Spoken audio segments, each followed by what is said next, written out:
نورهم يسعى بين أيديهم وبأيمانهم يقولون ربنا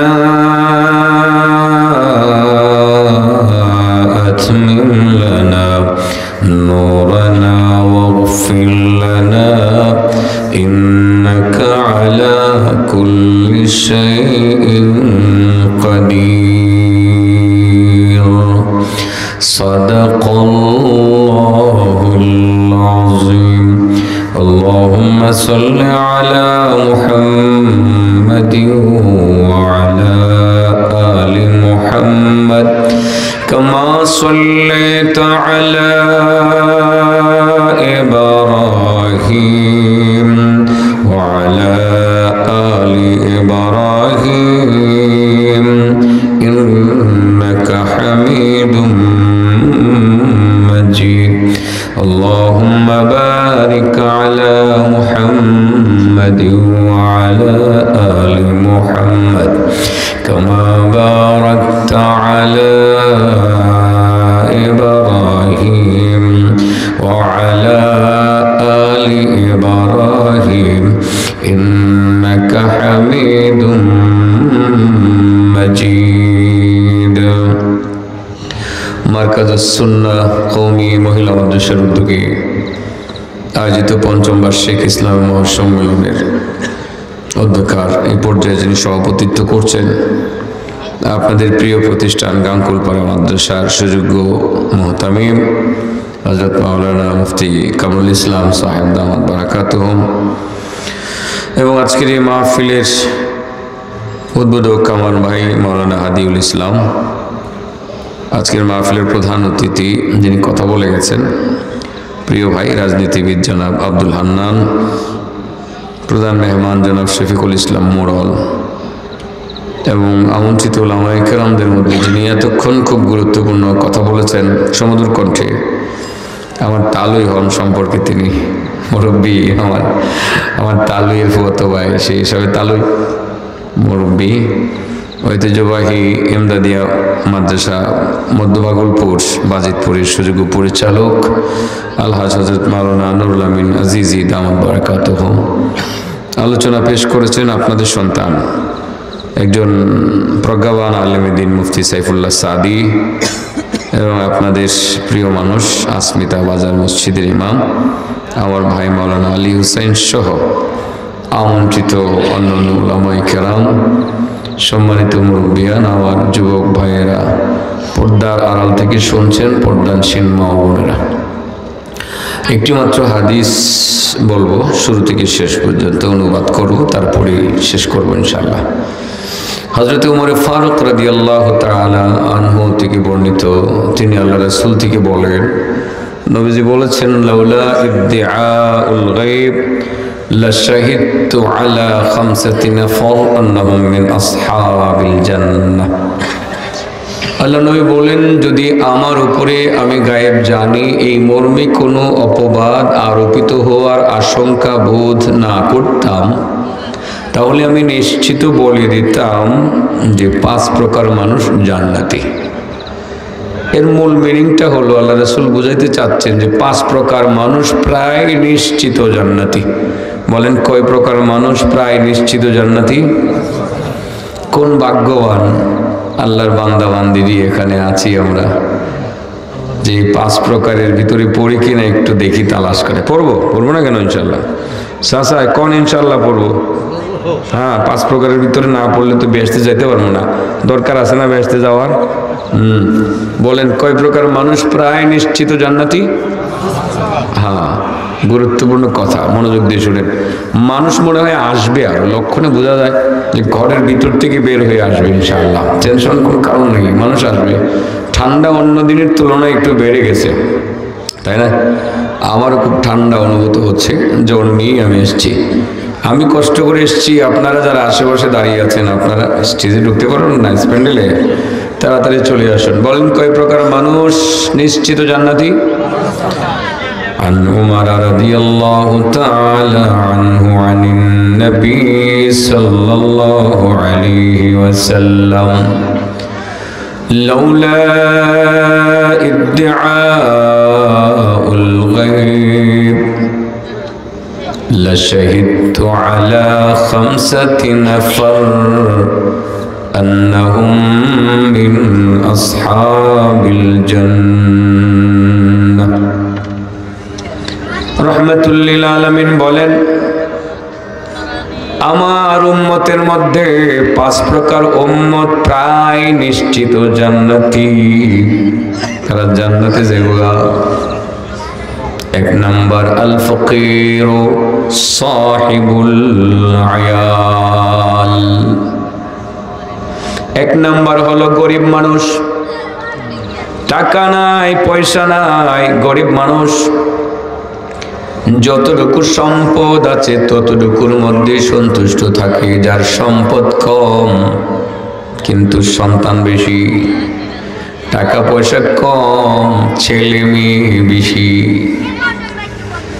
যে অল্প টাকা পয়সায় সন্তুষ্ট থাকে, অল্প সম্পদে সন্তুষ্ট থাকে, হারামের দ্বার ধরে না, মিথ্যা কথা বলে কামাই করে না, ধোঁকা দিয়ে কামাই করে না, সুদ খায় না, ঘুষ খায় না, হারাম কোনো উপার্জন বক্ষণ করে না। অল্প মালে খুশি থাকিয়া অধিক পরিমাণ ছেলে মেয়েদেরকে যারা নেককার বানায়, পরহেজগার বানায়, দিনদার বানায়, রাসূল বলেন আমার সেই উম্মত গুলো প্রায় নিশ্চিত জান্নাতি। সুবহানাল্লাহ বলেন। অল্প মালে খুশি, অল্প সম্পদে সন্তুষ্ট, অল্প সম্পদে সন্তুষ্ট থাইকা সন্তানদেরকে নেককার দিনদার পরহেজগার বানাতে পারবে যে ব্যক্তি, আলেম বানাবে, হাফেজ বানাবে, মেয়েদেরকে আলেমা বানাবে, হাফেজা বানাবে। যদি স্কুলেও পড়ায় তারপরেও তার নামাজি বানাবে। ডাক্তারও যদি বানায় নামাজি ডাক্তার বানাবে।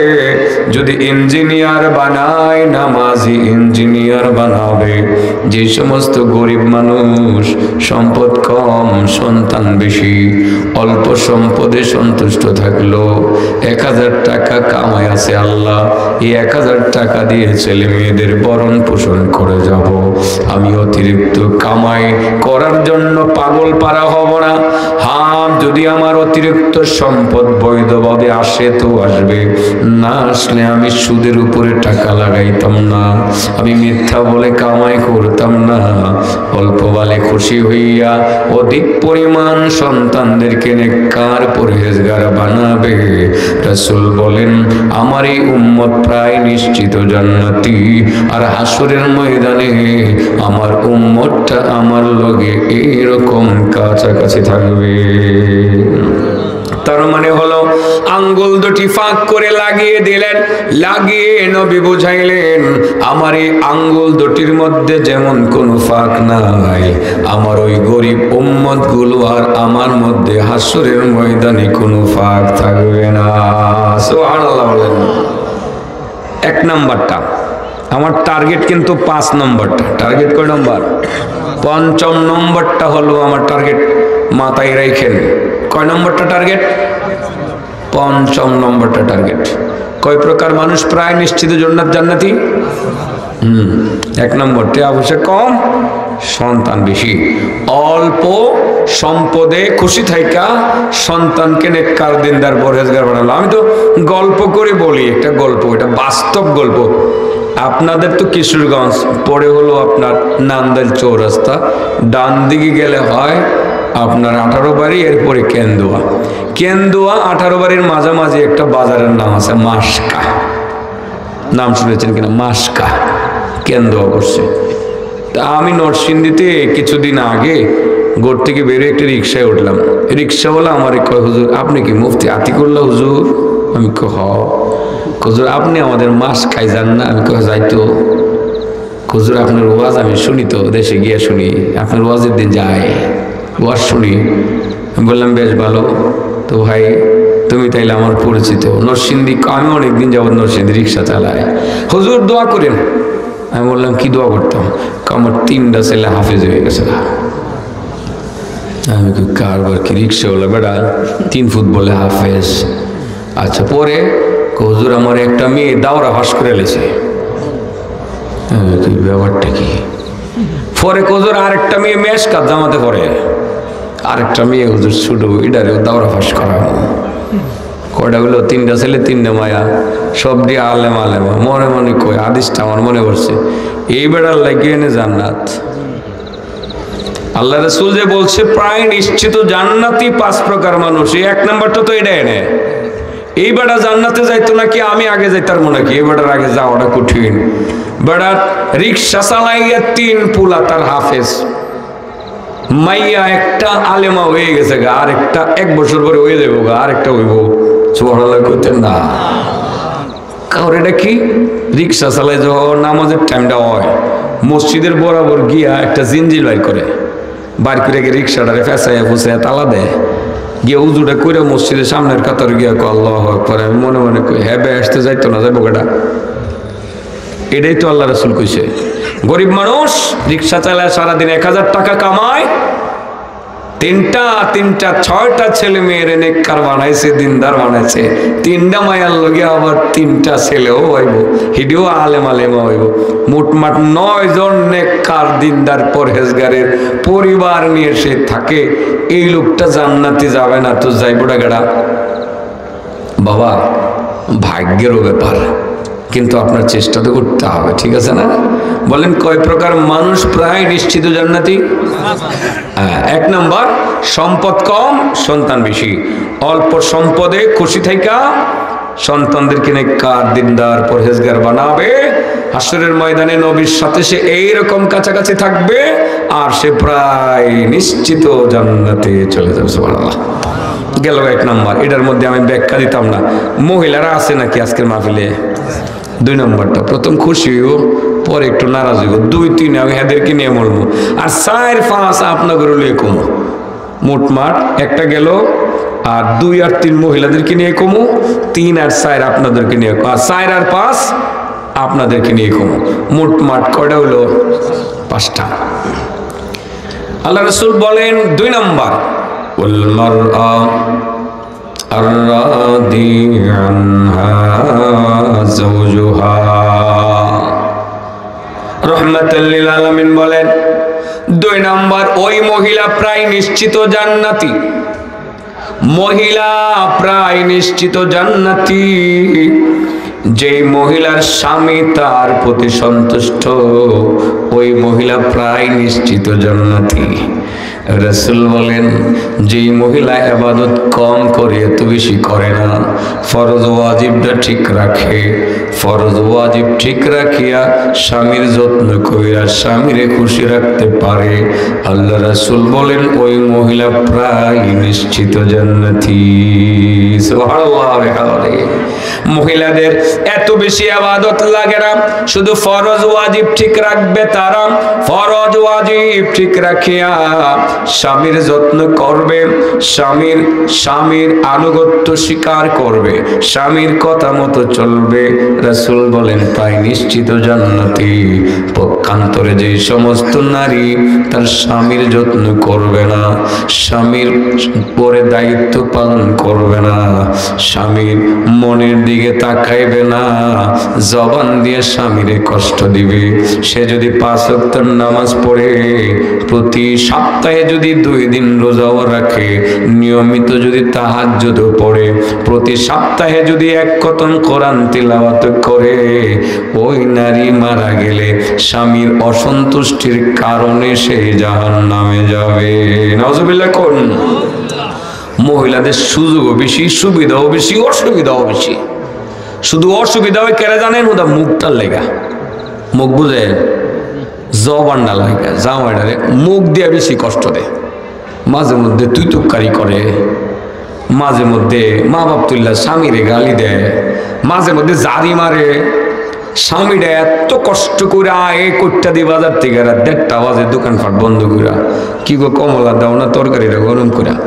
আমি ফাটতাম না, ফাল লিগে গরম করে খাও, আমি তোমার বান্দি ফুটছি না, নাই লেগে ঘুমায় থাও। হ্যাঁ থাকতে পারে। এইরকম মহিলা যারা আছে, সে 100 রাকাত নফল নামাজও যদি দৈনিক আদায় করে এবং সব ইবাদত যদি করে, স্বামীকে মুখে জবান দিয়ে কষ্ট দেওয়ার কারণে তার জাহান্নাম তার জন্য অবধারিত, জান্নাত তার জন্য হারাম।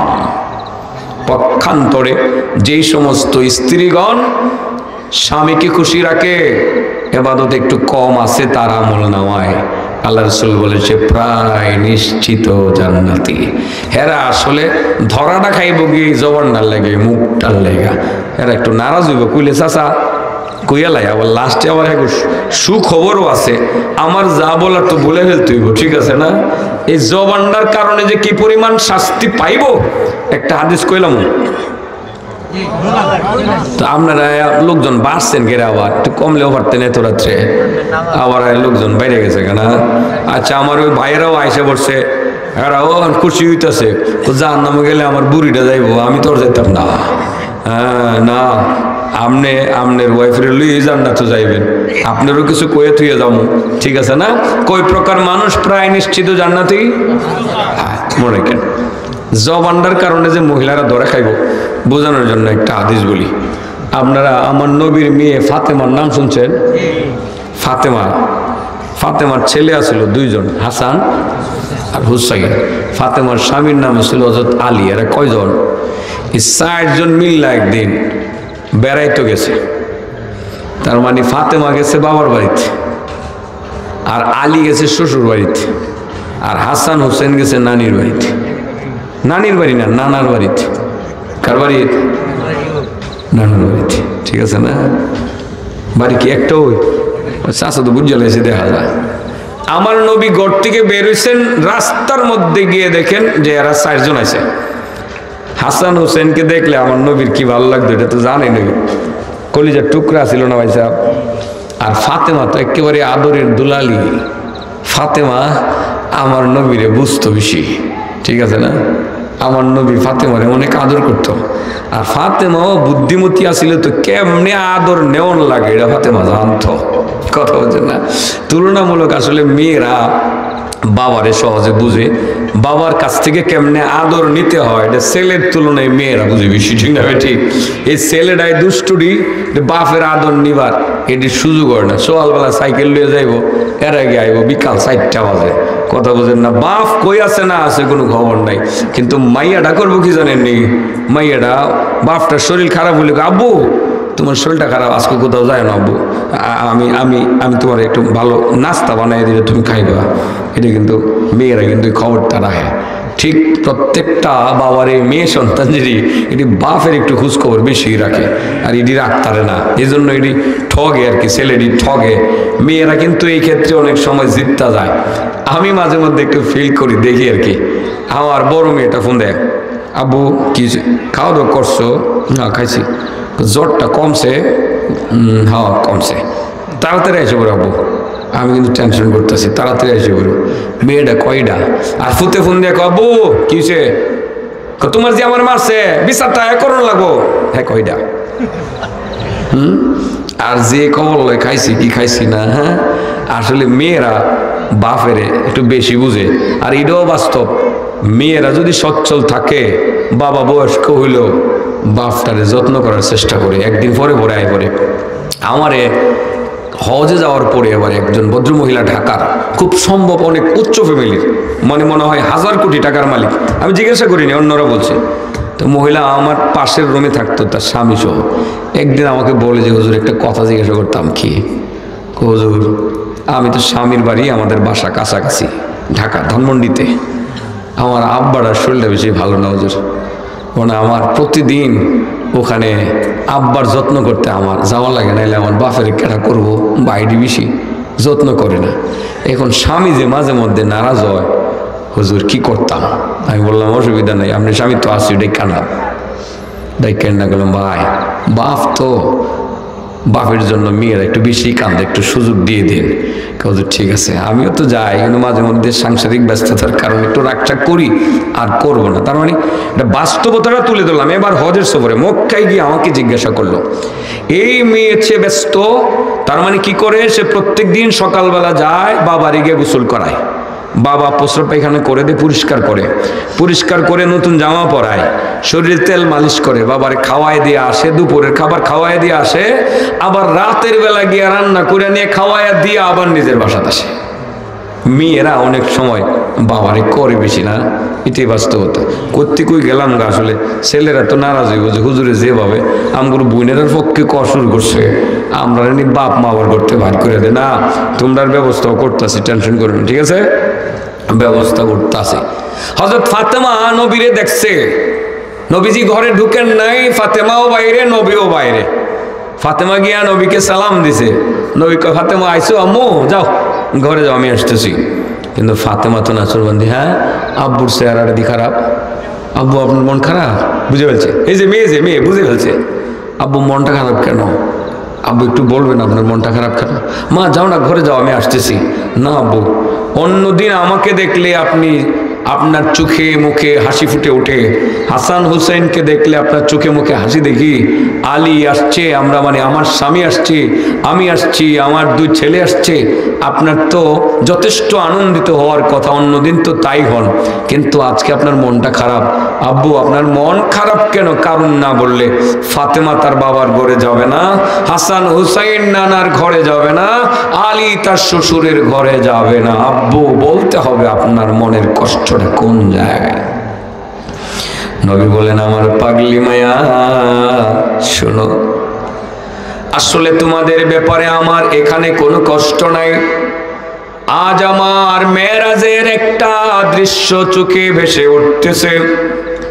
এই জগতের পুরুষেরা যেমন আমার উম্মত, মহিলারাও আমার উম্মত।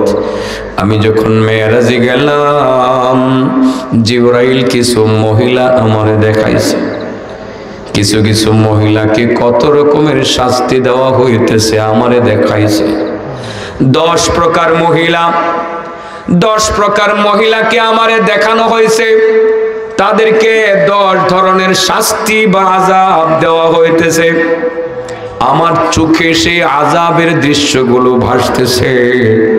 আমার উম্মতের মহিলাদেরকে কিভাবে সে আযাব থেকে বাঁচানো যায়, সেই টেনশনটা আমার মাথার মধ্যে চাপছে গো মা। এই জন্যই মূলত আমার মনটা খারাপ। মাগো তুমি ঘরে যাও, পরে তোমার কাছে বলবো নি। ফাতেমা বলেন, আব্বু তাহলে এক্ষুনি বলেন না, আমি একটু শুনতে চাই। নবী বলেন, মা আমি প্রথমে একজন মহিলাকে দেখতে পাইলাম, যার জিহ্বাটার মধ্যে ধরে একজন ফেরেশতা লম্বা করে, রাবারের মতো লম্বা করে টান দিয়ে অনেক বড় করে ফেলেছে। এই জিহ্বার মধ্যে পেঁচিয়ে তাকে উপরে লটকিয়ে রাখা হয়েছে। তার মুখের মধ্যে এক ধরনের গরম তেল আলকাতরা ঢুকানো হইতেছে। সে আলকাতরা নারী বুড়ি সহ পায়খানার রাস্তা দিয়ে বের হয়ে আসতেছে। তার 2টা হাত বুকের ভিতরে এইভাবে ঢুকাইয়া পিঠের দিক থেকে বের করে দেওয়া হয়েছে। মহিলাকে কঠিন শাস্তি দেওয়া হচ্ছিল, সেটা আমি দেখছিলাম গো মা। আমি জিবরাইলকে জিজ্ঞাসা করছিলাম, জিবরিল এই মহিলাটাকে যার জিহ্বা রাবারের মতো লম্বা করে সেখানে তাকে পেঁচিয়ে রাখা হয়েছে, লটকে রাখা হয়েছে, তার 2টা হাত বুকের ভিতরে ঢুকাইয়া পিঠের দিক থেকে বের করে দেওয়া হয়েছে, যার মুখের মধ্যে গরম তেল আলকাতরা, কাতরান নামীয় আলকাতরার নাম হলো কাতরান নামের এক ধরনের গরম তেল আলকাতরা তার মুখের মধ্যে ঢুকানো হইতেছে। নারী বড়ি সহ পায়খানার রাস্তা দিয়ে বের হয়ে আসতেছে। জিবরিল এই মহিলাটাকে তার পরিচয় দাও। জিবরিল বলছিলেন, ইয়া রাসূলুল্লাহ, ইয়া হাবিবাল্লাহ, সে হলো আপনার উম্মতের ওই সমস্ত মহিলাদের একজন, যে সমস্ত মহিলারা ওই নারী, সে তো এমন নারী যেই নারী দুনিয়াতে তার স্বামীকে এই জবানটা দিয়ে কষ্ট দিত, জবান দিয়ে কষ্ট দিত, মুখে গালি দিত, কর্কশ ভাষা ব্যবহার করে স্বামীকে কষ্ট দিত।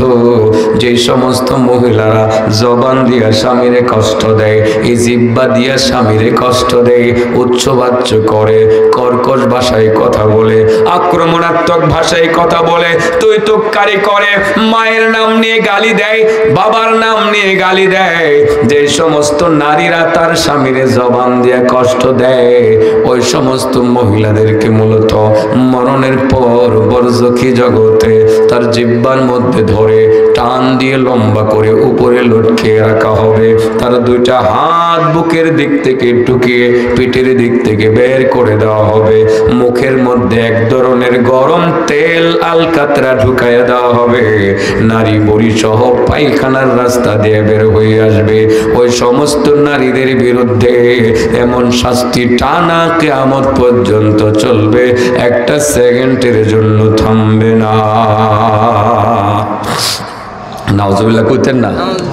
এরকম মহিলা মনে হয় আছে, আপনাদের সমাজে না থাকুক কিন্তু আছে। মা বোনেরা বুঝা লইয়েন, স্বামীর অধিকার অনেক বেশি, অনেক বেশি। আপনার মরণের সময় স্বামী অসন্তুষ্ট থাকলে আপনি জাহান্নামে যাবেন, আপনারে কেউ রক্ষা করতে পারবে না। আর আপনার মরণের সময় স্বামী যদি সন্তুষ্ট থাকে, নামাজ রোজা কম, তার মানে ফরজ ওয়াজিব ঠিক আছে, এত নফল নাই, এত নফল নামাজ নাই, এত নফল রোজা নাই, এত নফল ইবাদত নাই, সেই নারী জান্নাতি। সুবহানাল্লাহ বিহামদি, নিশ্চিত জান্নাতি। আমি একটা আসলে বাস্তবতার আলোকেই তো কথাগুলো বলি। এক মুন্সি সাহেব আমার হুজুর আপনার বাবিটা মরে গেছে গা। ওইভাবে তো বলা যাইতে যে আপনার বাবি মারা গেছে, আপনার বাবিটা মরে গেছে গা। আমি বললাম আল্লাহ তারা মাফ করো। আপনি দোয়া করলেন? আমি কাহা করলাম। কোনা বললাম কেন? কইটা মরছে, আল্লাহ আমারে বাঁচাইছে। আশ্চর্য। আমি বললাম কি হয়েছে? কোনা যেই কয়টা দিন তার সংসার নিয়ে ছিলাম, দুযুগের মধ্যে আসলাম, আল্লাহ মনে হয় আমার এখন কয়দিন আরামে ঘুমের সুযোগ দিব, এরপরে তো আমিও মরে যাবো। আশ্চর্য গেলাম, কেমন কষ্ট থাকলে বলে এই কথাটা বলতে পারে। কত কত মহিলা এরকম আছে, স্বামীর সাথে স্যাক্রিফাইস করে না, উপরে উপরে অনেক ভালো, অনেক ভালো, সব দিক থেকে ভালো, নামাজ পড়ে, রোজা রাখে, পর্দাও করে, হাত মোজাও পরে, পা মোজাও পরে, কিন্তু স্বামীর সাথে দুর্ব্যবহার করে। আল্লাহ রাসূল বলেন আইয়ুমা ইমরাআতিন মাতাত ওয়া যাওজুহা আনহা গায়রু রাদিন দাখালাতিন নার। আল্লাহ রাসূল বলেন যেই নারীর মরণের সময় তার স্বামী তার প্রতি অসন্তুষ্ট থাকবে, সেই নারী যায় ডাইরেক্ট জাহান্নামের আগুনে জ্বলবে। নাউজুবিল্লাহ বলেন। পক্ষান্তরে যেই নারীর মৃত্যুর সময় স্বামী তার প্রতি সন্তুষ্ট থাকবে, আল্লাহ রাসূল বলেন সে জান্নাতে যাবে। সুবহানাল্লাহ। এদের যে কত বেনিফিট মহিলাদের, মহিলারা আছে, আমি দেখাইছি, এই জন্য এদের কথাটি কইল আছে, দেখাইছি এর কইলে হ্যাঁ কথাটা দেখেন, এদের সুযোগটাও কত বেশি। মা বোনের একটু মনোযোগ দিয়ে শুনেন। আপনারা নিয়ে আবার কষ্ট পান যে হুজুর খালি মহিলা লিয়া ধরছেন। আপনার ঘরে আসেন আর পয়েন্ট কয়টা রয়েছে? আরো 3টা রয়ে গেছে কেনা? আরো 3টা রয়ে গেছে, আইতাছে, বাউ করে আইতাছে। আর আপনার বউ যদি জান্নাতে যাইতারে, আপনি মনে হিংসা করবেন। ভালো না? মাশাআল্লাহ, মাশাআল্লাহ, মাশাআল্লাহ। দেখেন এক মহিলা ছিল নবীর সাহাবিয়া, নাম তার আসমা বিনতে ইয়াজিদ। নাম কি? আসমা বিনতে ইয়াজিদ। মানে আসমা হলো তার নাম, তার বাবার নাম ইয়াজিদ। ইয়াজিদের মায়া আসমা। এই আসমা আমার নবীর দরবারে একদিন গিয়া কয়, কি সুবিধা দেখেন মহিলাদের, ইয়া রাসূলুল্লাহ, ইয়া হাবিবাল্লাহ, মনে বড় ব্যথা। কি ব্যথা তোমার আসমা? মনে ব্যথা রইল, এই পুরুষগুলোর লোকে পারি না। কেমনে পারো না? করি তো 5 ওয়াক্ত নামাজ গিয়ে মসজিদে জামাতে পড়ে, আমরা পড়তারি না। দেখেন কেমন জটিল প্রশ্ন করে বসছে আমার নবীরে। ইয়া রাসূলুল্লাহ, এই পুরুষগুলোর লোকে পারি না, এটি সবটি 5 ওয়াক্ত নামাজ গিয়ে মসজিদে পড়ে, আমরা পারি না, মনে বড় কষ্ট, ব্যথা, এগুলো লোকে পারি না। 1 নম্বর। 2 নম্বর, জুমার নামাজটাও গিয়ে মসজিদে পড়ে। কোন নামাজ গিয়ে পড়ে? কটা হলো? 2টা। আমরা পারি না। ইয়া রাসূলুল্লাহ, এই পুরুষেরা ইচ্ছা করলে টাকা হইলেই উড়াল দিয়ে মক্কায় হজ করতে পারে। আমরা হজ করতে গেলে অনেক শর্ত, ডবল লাগে। কি লাগে? আরেকজন মাহরাম লয়ে যাওয়ার লাগে। ইয়া রাসূলুল্লাহ সাল্লাল্লাহু আলাইহি সাল্লাম, পুরুষেরা ইচ্ছা করলে উমরা করতে পারে, আমরা ইচ্ছা করলে পারি না, অনেক আইন কানুন মাইনা যাওয়ার লাগে। কটে গেল? 4টা। এই গুণ্য কয়টা? ইয়া রাসূলুল্লাহ, পুরুষেরা ইচ্ছা করলে তো অসুস্থ মানুষের সেবা যত্ন করার জন্য গ্রাম থেকে শহর, শহর থেকে গ্রামে যেতে পারে, আমরা তো সেটা পারি না। অসুস্থ মানুষকে দেখতে যাওয়ার মধ্যে কত লাভ, কত লাভ। কটা গেল? 5টা। ইয়া রাসূলুল্লাহ, ইয়া হাবিবাল্লাহ, পুরুষেরা তো ইচ্ছা করলে জানাজায় অংশগ্রহণ করার জন্য গ্রাম থেকে শহর, শহর থেকে গ্রামে যেতে পারে। আমরা মহিলারা তো জানাজায়ও যেতে পারি না। আরেকটা জানাজার নামাজে যে কত লাভ। বুখারীর হাদিস রাসূল বলেন, মানিত্তাবা জানাজাতা মুসলিমিন ঈমানান ওয়া ইহতিসাবান, যে ব্যক্তি কোনো মুসলমানের জানাজায় ঈমানের সহিত সওয়াবের আশায় যাবে, ফালাহু আজরু কিরাতিন, তার আমলনামায় 1 কিরাত পর্যন্ত নেকি আল্লাহ দিয়ে দিবেন। কয় কিরাত? আর যে ব্যক্তি জানাজায় শরীক হয়ে গুরুস্থান পর্যন্ত যাবে, একটু মাটিও দিবে, ফালাহু আজরু কিরাতাইনি, সে 2 কিরাত পর্যন্ত নেকি পাবে। কিরাত আবার কি জিনিস? আল্লাহ রাসূল বলেন, কুল্লু কিরাতিন মিসলা উহুদিন, যে 1 কিরাত সমপরিমাণ উহুদ পাহাড়। আর উহুদ পাহাড় মানে প্রায় 9 কিলোমিটার লম্বা, প্রায় 2 কিলোমিটার পাশ, প্রায় 1 কিলোমিটার উঁচা। ব্যাখ্যাকারক অনেকেই বলেছেন যে উহুদ পাহাড় পরিমাণ সোনা, স্বর্ণ, রূপা, হীরা, মণিমুক্তা আল্লাহর রাস্তায় সাদাকা করলে যে পরিমাণ নেকি হওয়ার কথা, এক মুসলমান আরেক মুসলমানের জানাজায় গেলে ঠিক সেই পরিমাণ নেকি পায়। আবার যদি কবর পর্যন্ত যায় সেটা ডবল হয়ে যায়। আসমা বলেন, ইয়া রাসূলুল্লাহ, ইয়া হাবিবাল্লাহ, পুরুষরা তো ইচ্ছা করলে জানাজায় যেতে পারে, আমরা পারি না। কটা হলো? ইয়া রাসূলুল্লাহ, ইয়া হাবিবাল্লাহ, পুরুষরা ইচ্ছা করলে তো জিহাদে যাইতে পারে, আমরা পারি না। নবী গো, সর্বক্ষেত্রে পুরুষরা আগাইয়া গেছে। আপনার সঙ্গে থাকে, সামনাসামনি থাকতে পারে, আপনারে দেখতে পারে, আপনার কথা শুনতে পারে, আমরা সেটা পারি না। নবী গো, সব কাজে পুরুষেরা আগে গেছে। মনে বড় ব্যথা, নারী হইলাম, আল্লাহ নারী বানাইলো, বুঝলাম না আমাদের কেন এত কম নেকির ব্যবস্থা থাকলো। ইয়া রাসূলুল্লাহ, ইয়া হাবিবাল্লাহ, আপনার দরবারে জানার বিষয় হলো, এমন কোন আমল আসেনি যে আমলটা করলে আমরা পুরুষের সম পরিমাণ নেকি কামাই করতে পারবো? প্রশ্নটা করছে একেবারে গুছগাছ করে, ঠিক আছে না? হযরত উমর কই, ইয়া রাসূলুল্লাহ, এই মহিলাটা বড় ফাঁক না, টেটনা প্রশ্ন করছে। টেটনা বুঝেন না? আল্লাহ রাসূল কয়, শোনো উমর, এই জাতীয় প্রশ্ন তো আসমার পক্ষে মানায়। আলহামদুলিল্লাহ, এখন আমাদের গ্রামে গ্রামে শত শত আসমা বই হইতেছে না বাচ্চা? হ্যাঁ, মাদ্রাসাত কোরআন হাদিস পড়তেছে, এমন আসমা বুদ্ধিমতী অনেক আসমা পয়দা হইতেছে। আল্লাহ করতেছে না? আলহামদুলিল্লাহ, এখন করতেছে। রাসূল বলেন, আসমা টেনশন করিও না, টেনশন করিও না। ওগো আসমা, তুমি শোনো, তোমার কোনো টেনশন নাই, ব্যবস্থা আছে। যে ব্যবস্থার নাম হলো 7 in 1। সুবহানাল্লাহ বলেন। 7 in 1 এর মানে হলো 1-এর ভিতরে 7। আসমা, তোমাদের স্বামীরা 7টা করে যা পাইবে, তোমরা 1টা করে তা পাইবা। সুবহানাল্লাহ বলেন।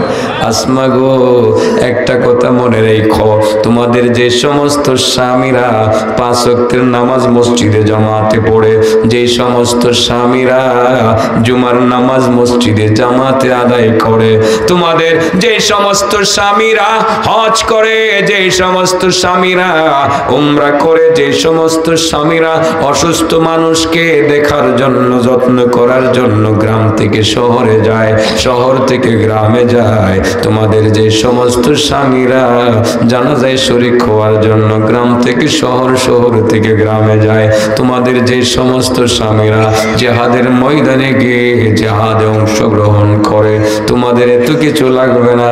তোমরা মাত্র ফরজ ওয়াজিবগুলো ঠিক রাখিয়া ওই স্বামীটার মন যদি জোগাইতে পারো, তার চোখে মুখে যদি হাসি ফোটাইতে পারো, আচরণের মাধ্যমে যদি তাকে সন্তুষ্ট রাখতে পারো, স্বামীরা ওই 7টা আমল করিয়া যে পরিমাণ নেকি কামাই করবে, তোমরা বাড়িতে বসিয়া থাকিয়া থাকিয়া ঠিক সেই পরিমাণ নেকি কামাই করতে পারবে। মহিলাদের ব্যবস্থা আছে, হ্যাঁ, আসলে এদের সুযোগ বেশি। এই ব্যাক কলটির সুযোগটা নিতারে না, কথা বুঝছেন না? ওটা মুখটার লাগে নিতারে না, মুখটার লাগিয়া। ও ফাতেমা কি এখনো ঘরে ঢুকছে? তো কথা তো আরো রুচে দেখা যায়। আমি তো খালি চাইতেছি খাড়ো করতাম। আচ্ছা, আর 10টা মিনিট কই, 11:30 আওয়াজে শেষ করি নাকি?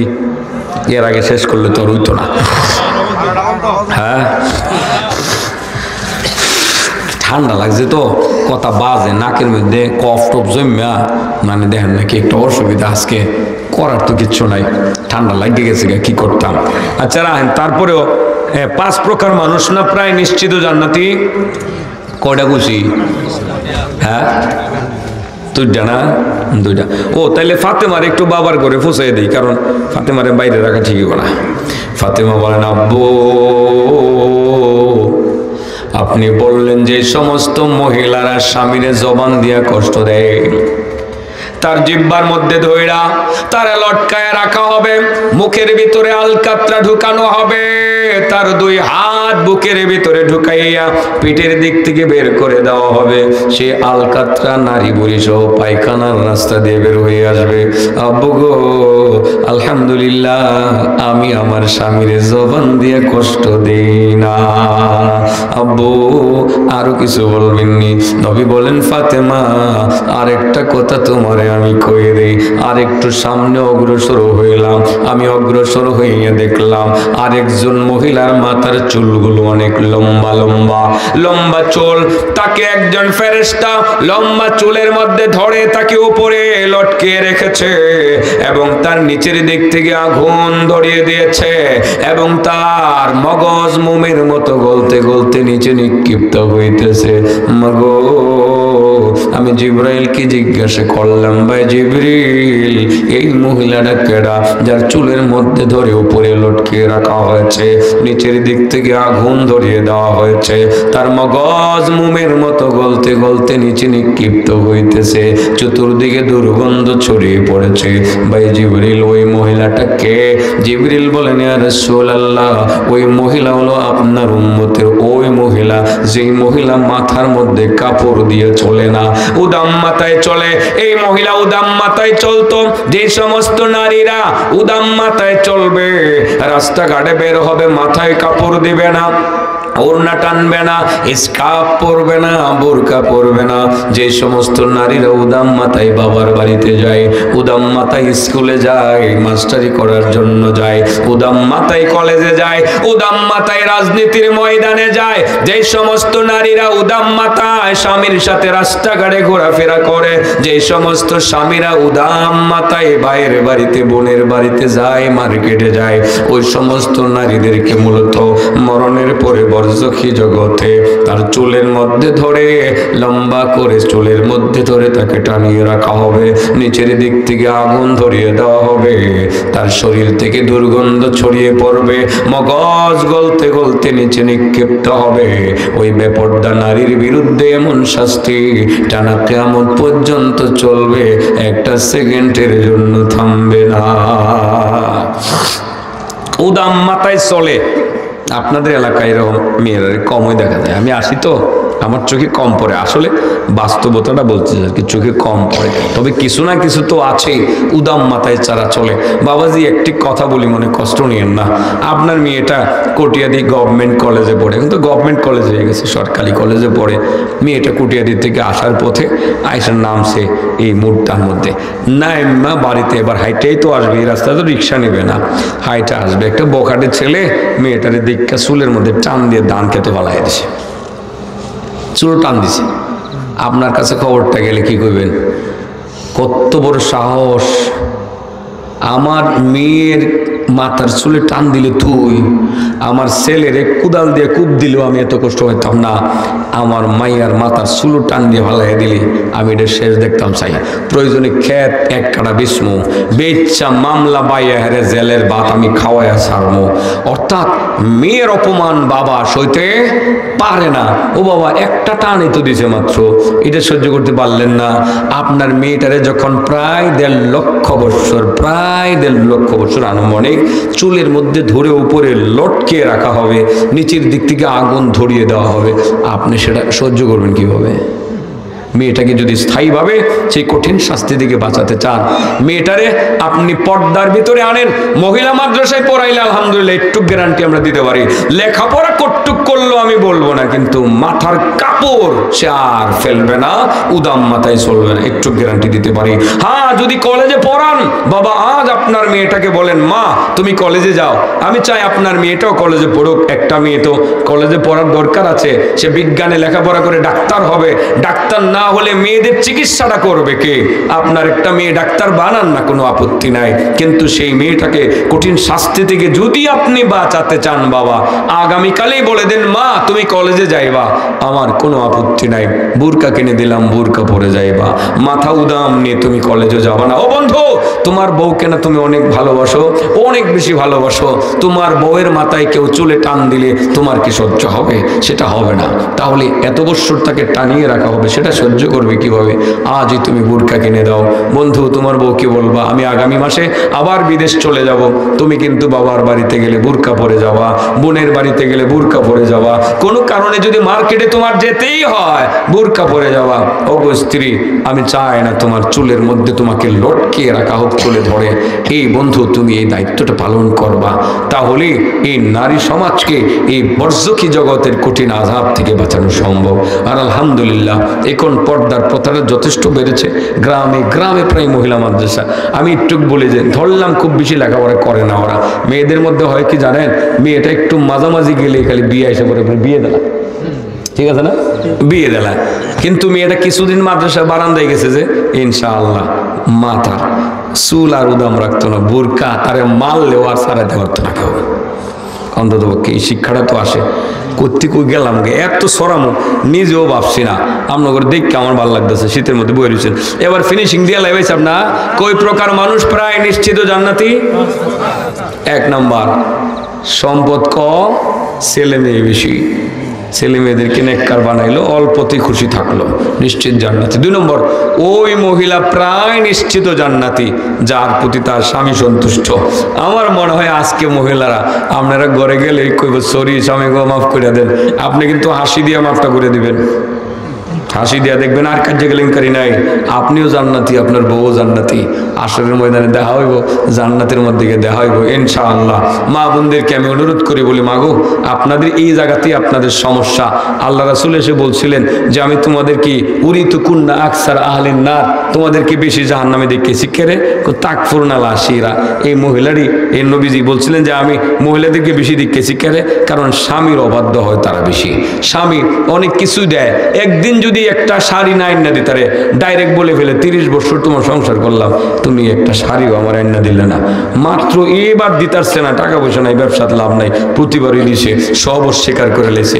এই যে স্বামীর অকৃতজ্ঞতা, এটা নারীদের বৈশিষ্ট্য, অধিকাংশ নারীদের বৈশিষ্ট্য। মা বোনদেরকে বলে অল্পতে তুষ্ট থাকেন, স্বামীর প্রতি সন্তুষ্ট থাকেন, স্বামী যা করে স্ত্রী সন্তানের জন্যই করে। আর দেখছি তো, আমিও তো এক সময় স্বামী ছিলাম না, এখন স্বামী। যখন স্বামী ছিলাম না চিন্তা করতাম জুতা কিনতে হইব ঢাকা গিয়া, বার্গার খাইতে হইব গিয়ে মালয়েশিয়া গিয়া, খাইছি তো বিয়ের আগে মালয়েশিয়া গিয়ে বার্গার খাইছি, এই সময় ভাবছি। আর এখন চিন্তা করি 10টা টাকা যখন আছে, ছেলে মেয়ের লাগে কিছু নি মনে, বউর লাগে কিছু কিন মনে, এখন যা করি স্বপ্ন, সব স্বপ্নটা পুরাটা স্বপ্ন এখন স্ত্রী ছেলে মেয়ে নেই। আমার মতো তো দুনিয়ার সবাই একই অবস্থা। মাগো আপনার জন্যই তো আপনার স্বামী এখন যা করে আপনার জন্য, আপনার সন্তানের জন্যই করে। স্বামীটারে কষ্ট দিয়েন না, এটা আল্লাহ সহ্য করবে না। স্বামীটারে রাজি খুশি করবেন, প্রায় নিশ্চিত জান্নাতি। সুবহানাল্লাহ। এটি আসলে কপালওয়ালা, চান কপাল্লা মহিলা, সুযোগটা যদি নিতারে খালি বেসতে যাবো। তাহলে 2 নম্বরটা মহিলা না, 3 নম্বরও মহিলা। ওই স্যার আজকে রাত্রে গিয়া উল্টা করেন যেত না। 3 নম্বরটা কোনটা? ওয়াল মুতাসাদ্দিকাতু বিমাহরিহা আলা যাওজিহা, যে সমস্ত নারী তার স্বামীর মোহরটা মাফ করে দেয়। কি মাফ করে দেয়? এটা আমার নবী কে কইছে জানেননি? নবী তো জানতো আগে, আল্লাহ জানাই দিছিল আগে যে শেষ জমানায় আমার উম্মতের মধ্যে টেয়া পয়সা থাকুক আর না থাকুক, মোহর ধরবো ডাড়ায়া বাড়ায়া, ঠিক আছে না? বেড়া মাত্র 20,000 টাকা বেতনে চাকরি করে, মাইয়া বিয়ে করতে গেছে, আপনার ওই যে মাগুরা কুড়ি খায় এনে গেছে। যাওয়ার পরে মাইয়ার বাপে যাই হোক না হোক মোহরটা 20 লাখের কম হইলো, মানতো না, কেরে